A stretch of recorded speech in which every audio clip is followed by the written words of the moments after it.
सुप्रभात। हिंदी की कक्षा में आपका स्वागत है। आज का जो हमारा उप विषय रहेगा वो रहेगा रहीम के दोहे, लघु उत्तरीय। लघु मतलब छोटे प्रश्न, जो प्रश्न है उनके छोटे छोटे आंसर देना, उत्तर देना। कक्षा छठी मल्हार से। पहला प्रश्न है, बड़ों को देखकर किसकी उपेक्षा नहीं करनी चाहिए? बड़ों को देखकर छोटे लोगों या छोटी वस्तुओं की उपेक्षा नहीं करनी चाहिए। परकाज का क्या अर्थ है? परकाज, पर मतलब दूसरा, काज मतलब कार्य।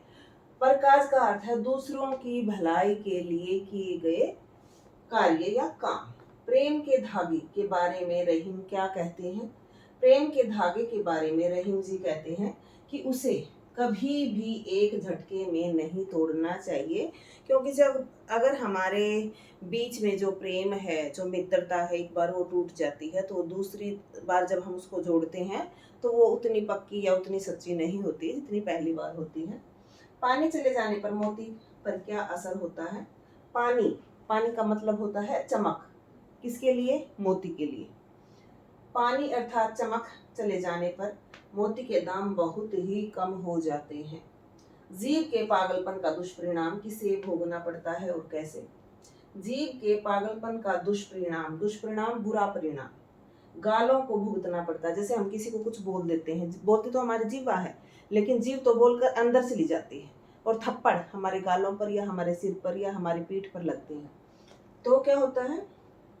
क्योंकि जीव तो उचित अनुचित बोलकर, उसे नहीं पता उसने उचित बोल दिया या अनुचित बोल दिया, मुख के अंदर से ले जाती है और पिटाई गालों की होती है। तभी बोला गया है कि जब हम बोलते हैं तो हमें सोच विचार कर बात बोलनी चाहिए। रहीम के दोहे पाठ के आधार पर बताइए कि प्रकृति किस प्रकार परोपकार का संदेश देती है। जो पृथ्वी है, जो धरती है, जो प्रकृति है, वो किस तरह से परोपकार, परोपकार का मतलब होता है दूसरे की भलाई के काम करना। तो कैसे वो आपको एग्जाम्पल देती है? रहीम के दोहे के अनुसार पेड़ स्वयं अपने फल नहीं खाते, तालाब अपना पानी स्वयं नहीं पीता, ये फल व पानी लोगों, पशुओं व पक्षियों के लिए होते हैं।